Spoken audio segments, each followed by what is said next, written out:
So today we're talking about when to say no and how to decide when to say no. Yeah, and I'm really curious about how this is going to go, because I think that you and I will have pretty different approaches just because of the nature of the different kinds of work that we do. Yeah, exactly. When you first brought up the idea of an episode about saying no, I was honestly first a little tentative because I don't think that I'm the best at saying no. And then the longer I sat on it and thought about it, I thought it might be good for me to actually take the time to think about. And then when I started thinking about it, the first thing that actually jumped to mind was something I had heard Derek Sivers say about his approach to saying no. And Derek Sivers, if you're not familiar with him, he is the founder of I think a startup in the 90s at this point called CD Baby, back when there was no Amazon or a whole lot of e-commerce. It's funny you mentioned Derek Sivers because I just bought a book by him, Anything You Want, 40 Lessons for a New Kind of Entrepreneur. I just bought that book yesterday. So it's funny you mentioned Derek Sivers. 10 years ago, he shared this idea of if you need to decide whether you want to say no to something or not, think about it in terms of do you immediately feel like saying, hell yeah, I want to do that? And if you don't want to say, hell yeah, I'm going to do this, then say no. So even if you're just kind of hemming and hawing, or it sounds kind of interesting, just if you're not super, super excited about it, say no. So I'll share that link. And then, I wouldn't be surprised if this is also mentioned in that book. I have a feeling because we're going to be mentioning Derek Sivers quite a bit on this podcast because he's come up several times in some of the research I've done on this show. Oh, really? Okay. Yeah, I don't know a whole lot about him, but that is one thing that has stuck with me. On his website, he points out that this is a really good tool to use. If you're not hell yeah, then say no. It's good when you really want to narrow your focus on one thing. Or you feel like you're already overcommitted, then use this to decide that 99% of the things that are going to come across your attention should just be turned away. So I think while I like the sentiment of that, the general approach that I have is that I am working on a lot of different things, and whether or not that is what I should be doing, I tend to think of it in terms of if it is an automatic hell no, then I will say no. Otherwise, I kind of think of it as exploration. If I'm in new territory, which I feel like I am constantly learning and exploring new things that I just am not quite in over my head, but I'm doing a lot of learning. I kind of approach it as let's try this out, or let's see where we can go with this. So I kind of have the flip mentality of Derek Sivers, and it works out pretty well for me, I think. It's just, and we'll cover this, I'm sure, over the course of this episode, but there's lots of situational things where either one of these strategies may or may not be appropriate. Yeah, I think that's a really good point. Definitely much more in the hell yeah camp when it comes to when I say yes to something. It'll be interesting to hear what you have to say otherwise. One of the things I wanted to point out was that sometimes we think a lot of decisions are permanent. And I don't think that's necessarily the case. A lot of times there's a way to get out of a situation, it's especially understandable. For instance, if you're volunteering on something and it just isn't a good fit, don't ever feel like you're obligated to stick in. Try to make a commitment if you can, but it's always know that you have that opportunity to change your mind when things just aren't going according to what you thought it was going to be. I totally agree. So I try to kick myself out of this mindset that every decision that I make is made forever. And I have to constantly be reconsidering when I say no to someone, think of it in terms of not right now. So a lot of opportunities, they can come up again. And for the ones that are I have to make the decision right now, and there's a good chance that I won't be able to get the same opportunity. There's also a good chance that you might not get that same opportunity, but you'll get something pretty similar, or that might still fill that same need, or solve the same sorts of problems sometime down the road. So if you're not ready for it, another way that you can think about it is you're not ready right now, maybe you will be in a month. And there's different ways that you can approach like turning someone down and presenting it in the way of like, I'm kind of busy right now, or, is this something that might be on the table in a month or 2 months or 3 months? So that's a really good point. Sometimes I find myself volunteering myself in different situations almost as a way to get out of certain obligations I already have.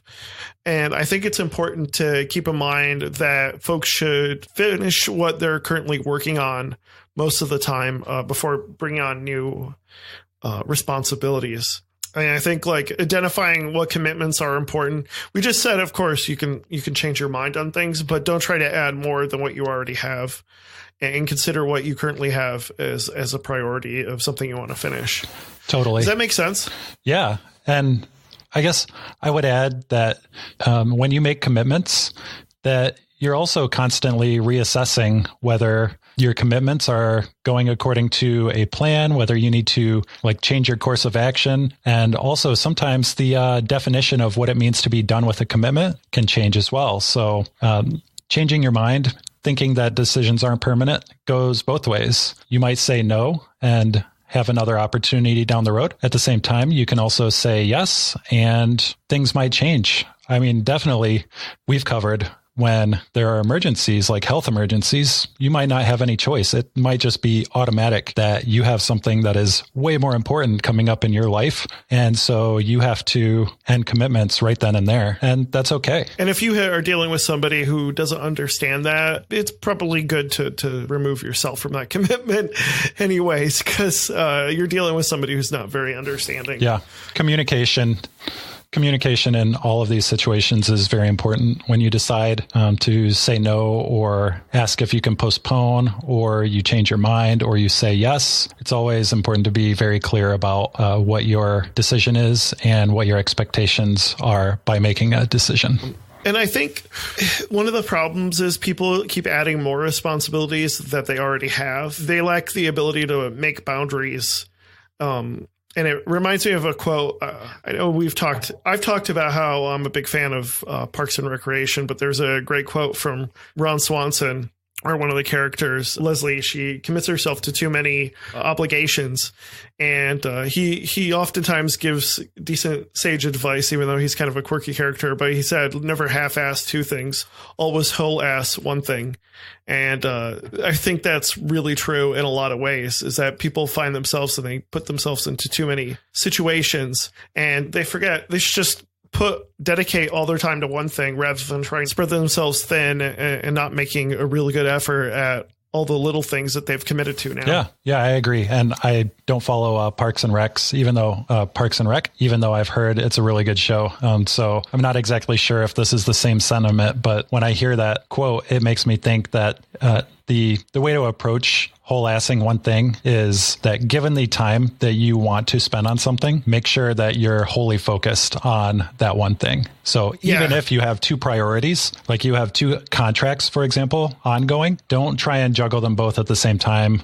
Dedicate a portion of your day to one, really focus on that, put all of your energy into it, and then dedicate time for the other one as appropriate as well. Yeah, I mean, we could go on about the curse of multitasking and how it's been proven to be a disaster for a lot of people. And I think you just pretty much keyed on that point. Yeah. And I think the goal is to not dilute yourself and not feel like you're constantly struggling just to keep your head above water. So everyone is going to be different. Some people prefer only working on one thing at a time. And so they might find that finding a salary position and working on one project or one contract at a time is appropriate. Other people, the way that they approach work, it might be that they have 10 projects going on and they divvy that up by spending a lot of time on like one day of the week on each one. And all of those can be workable. Yeah, I agree completely. Is there anything else you wanted to add about boundaries, not half-assing things? I don't think so. I think another point I wanted to make was, especially for folks who are freelancers, is when you volunteer for things, basically work on things for free, I'd be very, very careful of making that into a habit, because it sends a signal to people that you're willing to do things for free. This is, of course, only for freelancers, but it could apply to a lot of other people. But everything you do has a price. And when you dedicate yourself to something or volunteer to something, that's basically taking time away from doing things that can actually make money. And it's more about it's more about sending a message to folks about your availability and what you can dedicate your time to. Yeah. So actually that gives me another idea of how to approach an opportunity with a yes or a no answer. So if it is something that you are really interested in and it's an opportunity that may not be ideal, if you can find other ways to actually change that opportunity so that it works out better for you, then you don't have to think in terms of responding with a yes or a no. You can say, I'm interested. However, what do you think about this? And present an opportunity as a way that offers more value for you. So even in those situations where it might be volunteer work, you can find ways that you're getting something out of it too, instead of just doing something that's one-sided and might be doing something really good and effective for whomever you're helping, but is taking a lot of your time and energy. Does that make sense? Yeah, that makes a total great sense. And I'm not good at counter proposals like that. I need to be able to articulate those in those situations. So I'm glad you brought that up. Yeah, it's been a challenge for me too. And it's just something that I've recently been trying to understand, that when someone asks me a question that on the surface seems like it's a yes or no answer, I don't have to instinctively think of it and give an answer in terms of yes or no. Like, we can change the questions. We can have conversations. Like, people are really good at that. Well, yeah. We try to be really good at communicating with each other. And the more practice we do at responding to opportunities with, I really like this, let's have a conversation about it, then it gives you a little bit more time to think of what your actual answer might be. And it gives you opportunities to explore the pros and cons and change an opportunity so that it works out best for both parties. I think it's a really great point. Do you have other ways that you respond to, like, proposals or asking for volunteers or things like that? Yeah. So I might come up with a handful, but off the top of my head, there are a handful of ways. I wouldn't call them strategies, because I found myself just getting in the habit of doing these, and it wasn't because I read it in a book or anything like that. However, some of the things that I've caught myself doing are like setting geographical boundaries. If someone sends me an email, like a recruiter emails me or sends me a message on LinkedIn or something like that, and I see that they are from some startup in California or in New York or not even in this country, anywhere outside of Michigan, I know that it's probably not anywhere close to related to what my interests and my focus on work are. So a lot of the work that I do is very local and involved with communities that are here in Lansing, Michigan. And so I can give an automatic response to say, this is outside of my area. Or more often, what I actually do is not even respond. I won't answer the phone call. I will just delete the email and not even respond to it. So that's helped me realize I don't have to respond to every single opportunity that is presented to me. Another way to think about that is that sometimes people will email you and they will send you a statement, and they might be trying to imply that there is an opportunity. Like, think of it this way. So one of the universities in the area has an RFP go out for some kind of software that they might want built. And I email you and say, hey, Leo, I found this RFP and I thought you might be interested. If that's all I put in there, I'm not actually asking you for anything. And those are very easy to just file away. I will find myself just not even responding to those because the person didn't ask me for anything. They're not asking if they wanted to work with me, or in this example, I'm just sending you information. It's spam, basically. And so I might read it, but I don't automatically feel an obligation to respond to it. Yeah, I think that's a good point. This is especially true, and I know this happens with me, both as somebody who sends stuff out and as somebody who receives stuff. But one thing I notice is if I get something that looks like a form letter, I'm more inclined to just pretty much ignore it. Yeah. Especially if it's a form letter. Going back to our thing about counter proposals, I don't think this person is looking for counter proposals. This is a mass email, and they're looking to get whatever 1% return rate. And if you send a counter proposal, they're not going to even bother looking at it because, what's the benefit there's already enough people that are willing to do it anyways. Yeah. Yeah. A lot of times it's just what you said. Someone is casting a wide net. They're just sending an email out to as many people as they can. Or on the flip side, this specific example was very personal. I thought you might be interested, and then I don't actually ask you anything. There's like very low obligation to that. I'm not going to be hurt if you don't even respond to it. It's just something that I wanted to put in your headlights. Yep, exactly. Yeah. And please, I'll make sure not to text you at 2 a.m. in the morning as well, because I don't think. Yeah. Oh, I don't think that's appropriate. I think there's a little bit more social protocol about ignoring an email as opposed to ignoring a text. So I promise not to do that to you. Yeah, very true. And same back at you unless it's a real emergency. I could save you $10 on your car insurance, Eric. Oh, I'll send that to you. Oh boy, can't wait. But yeah, that's really interesting. So aside from just not responding to something based on geography, there are other ways that you can assess whether you want to respond to something, like someone emailing you or, like sending you a text or calling you in the middle of the night. This reminds me of a really specific example where I was on a contract and a recruiter wanted to get a hold of me and I wasn't answering my phone. And so they ended up calling the office of the company that I had my contract with. And they had HR redirect the call so that they could get a hold of me. Besides just being livid, because that is very bad form. Wow. I am guaranteed jumping right to hell no at anything that you have to say if you try and pull something like that. So that was a very quick, short conversation, and they didn't get what they were looking for. Let's see. The more I say these out loud, the more I think that I might sound a bit like a jerk when I say them. However, they work really well, so I'm going to keep going. Well, here's the thing, though. I mean, we live in a modern age where we get stuff thrown at us all the time. So I think it's totally legitimate. I think it's more the onus is on those who are making these requests to understand not everybody's going to respond to them. This is something I've learned over the last year, that it is the onus on people to respond to everything they get, because we live in an age where we have so much crap essentially thrown at us that we need to respond to, that I think it's totally legitimate to I am myself needing to learn this, but it's totally legitimate to be ignored or to ignore others in some cases. Yeah, actually, that's really close to like the last two that I have in mind. Maybe I'll think of more as I talk, but the last couple of ideas that I had for making decisions on this, like one of them is to just defer my decision by asking when I need to decide something. And this says something to the way you can start asking people about opportunities as well. First of all, make it a question. If you're not actually asking someone of something, then there's a good chance that they're not going to know what you're actually looking for and how to respond.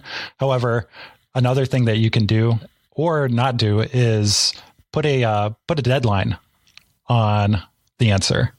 This helps people decide easier. And another thing that you can do is if someone reaches out to you with an opportunity and they do not say when you need to provide an answer, then that's a really easy way to reply to them and ask when you would like an answer by.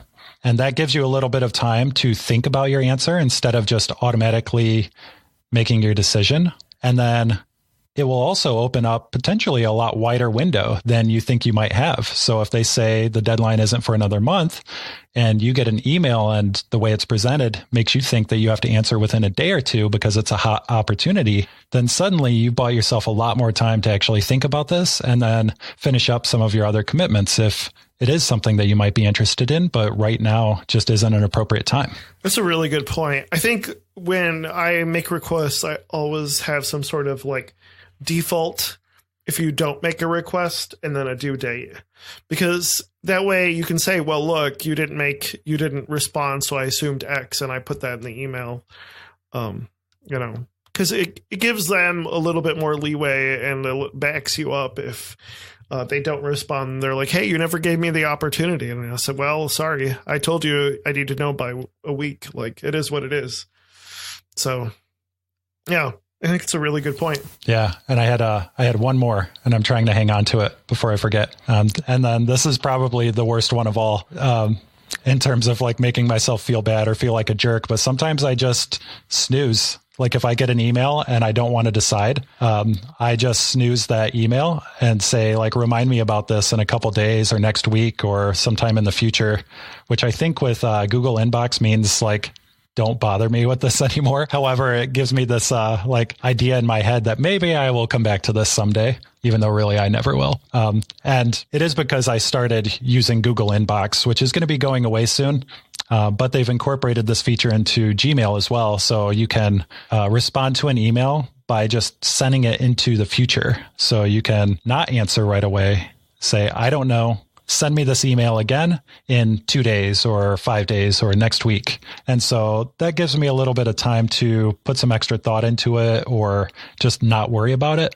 It also gives me a chance to look and see, like, if I do know that I have to answer this email 3 months from now, instead of like right in this moment, I can snooze it and say like, remind me about this when it's actually important in like 2 months or 3 months or something like that. So it also allows me to just allocate my time a little bit better instead of putting a lot of unnecessary thought into an opportunity that's not even going to be relevant until some distant time in the future. Let's see. And then, all right, this is one that sometimes I feel guilty about is I just snooze because things don't seem like they're urgent and I don't feel like I have a strong obligation to respond. And so I just snooze them a few days at a time.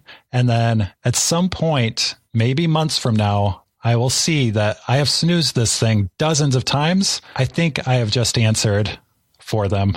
There's a point at which you don't need to snooze any longer. Yeah. Yeah. If it's important, if it's like a hell yeah, then it'll come up. So for someone who may not feel like sending an email right away because they don't have that hell yeah mentality, and they also don't want to turn something down, then you can just snooze it. And then when it becomes apparent to you that, yeah, I'm not really going to take this opportunity, I don't want it, then you can just archive that email and then maybe send a polite no or not even respond. Cool.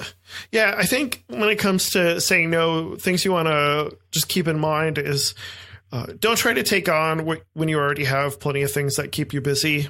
Complete what you already have and just focus on that. Don't try to use new tasks as a way to distract you from your current responsibilities. Make sure that you make boundaries about what you need to complete first. And it goes back to what you were saying about not just responsibilities, but also priorities and keeping those priorities in mind. Yeah. Yeah, there is kind of a big theme right there of just knowing what your priorities are.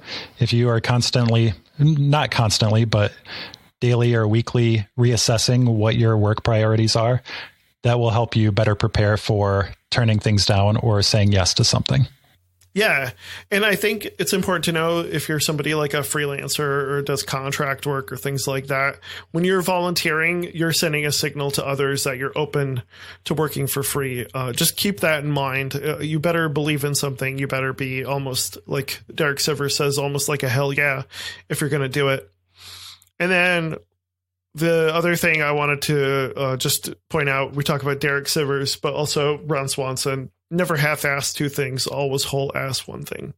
And I think that's another important thing to point out. Mm-hmm. So, Erik, we're going over our topics, and I wanted to ask, are you ready for another book club again? Yeah. Do you think we can do a little bit better than The Power of Habit? Yeah, I hope so. By some interpretation of better? Yeah, exactly. We're going to put together a list of books and hopefully post it on our website about what we're interested in reading and kind of see what the audience, not exactly the next episode, but definitely within the next few, I'd like to do another book club again and really get into it and see if it helps us stay more productive or whether it's just more filler for folks with too much money and too much time on their hands. Does that sound like a good idea? Cool. I'm looking forward to that. Yep. I mean, I do love books and I love learning. So. Cool. Well, I'll talk to you again. All right. Sounds good. Take it easy, Leo.